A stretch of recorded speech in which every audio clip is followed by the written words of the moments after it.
सुप्रभात। आज इस वीडियो में हम दुर्गा सप्तशती के अध्याय 10वां सुनेंगे। तो चलिए शुरू करते हैं। 10वां अध्याय, शुंभवध। ध्यान। मैं मस्तक पर अर्धचंद्र धारण करने वाली शिवशक्ति स्वरूपा भगवती कामेश्वरी का हृदय में चिंतन करती हूँ। वे तपाए हुए सुवर्ण के समान सुंदर हैं। सूर्य, चंद्रमा और अग्नि, ये ही तीन उनके नेत्र हैं तथा वे अपने मनोहर हाथों में धनुष, बाण, अलभुष, पाश और शूल धारण किए हुए हैं। ऋषि कहते हैं, राजन, अपने प्राणों के समान प्यारे भाई निशुंभ को मारा गया देख तथा सारी सेना का संहार होता जान। शुंभ ने कुपित होकर कहा, दुष्ट दुर्गे, तू लके अभिमान में आकर झूठ मूठ का घमंड न दिखा। तू बड़ी मानिनी बनी हुई है, किंतु दूसरी स्त्रियों बल का सहारा लेकर लड़ती है। देवी बोली, को दुष्ट, मैं अकेली ही हूं। इस संसार में मेरे सिवा दूसरी कौन है? देख, ये मेरी ही विभूतियां हैं, अत मुझ में ही प्रवेश कर रही हैं। तदंतर ब्रह्माणी आदि समस्त देवियां अंबिका देवी के शरीर में लीन हो गईं। उस समय केवल अंबिका देवी ही रह गईं। देवी बोली, मैं अपनी ऐश्वर्यत से अनेक रूपों में यहां उपस्थित हुई थी। उन सब रूपों को मैंने समेट लिया।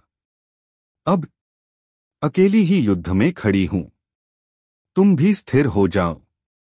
ऋषि कहते हैं, तदंतर देवी और शुंभ दोनों में सब देवताओं तथा दानवों के देखते देखते भयंकर युद्ध छिड़ गया। बाणों की वर्षा तथा तीखे शस्त्रों एवं दारुण अस्त्रों के प्रहार के कारण उन दोनों का युद्ध सब लोगों के लिए बड़ा भयानक प्रतीत हुआ। उस समय अंबिका देवी ने जो सैकड़ों दिव्य अस्त्र छोड़े, उन्हें दैत्यराज शुंभ ने उनके निवारक अस्त्रों द्वारा काट डाला। इसी प्रकार शुंभ ने भी जो दिव्य अस्त्र चलाए, उन्हें परमेश्वरी ने भयंकर हुंकार शब्द के उच्चारण आदि द्वारा खिलवाड़ में ही नष्ट कर डाला। तब उस असुर ने सैकड़ों बाणों से देवी को आच्छादित कर दिया।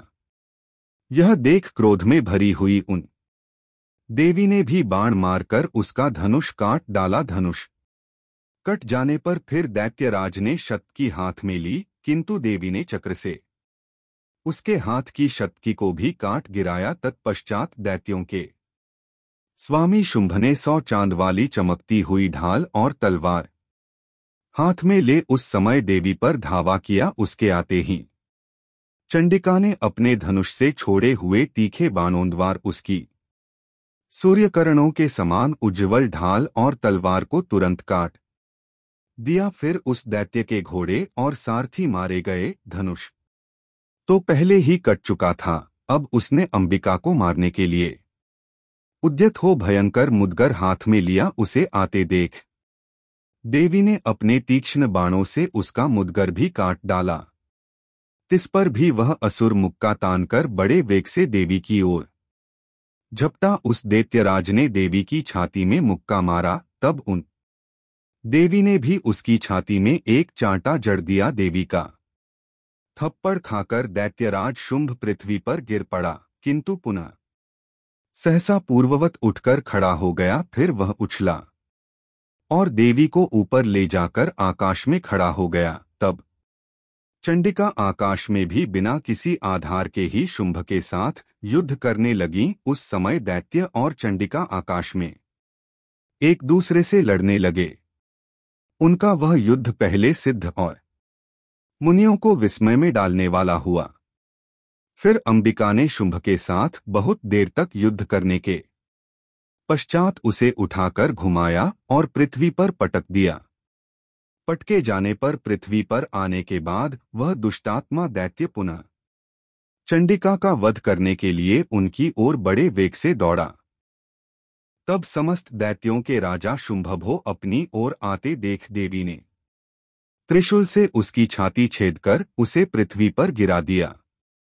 देवी के शूल की धार से घायल होने पर उसके प्राण पखेरु उड़ गए और वह समुद्रों, द्वीपों तथा पर्वतों सहित समूची पृथ्वी को कपाता हुआ भूमि पर गिर पड़ा। तदंतर उस दुरात्मा के मारे जाने पर संपूर्ण जगत प्रसन्न एवं पूर्ण स्वस्थ हो गया तथा आकाश स्वच्छ दिखाई देने लगा। पहले जो उत्पात सूचक मेघ और उल्कापात होते थे वे सब शांत हो गए तथा उस दैत्य के मारे जाने पर नदियां भी ठीक मार्ग से बहने लगीं। उस समय शुंभ की मृत्यु के बाद संपूर्ण देवताओं का हृदय हर्ष से भर गया और गंधर्वगण मधुर गीत गाने लगे। दूसरे गंधर्व बाजे बजाने लगे और अप्सराएं नाचने लगीं। पवित्र वायु बहने लगी। सूर्य की प्रभा उत्तम हो गई। अग्निशाला की बुझी हुई आग अपने आप प्रज्वलित हो उठी तथा संपूर्ण दिशाओं के भयंकर शब्द शांत हो गए।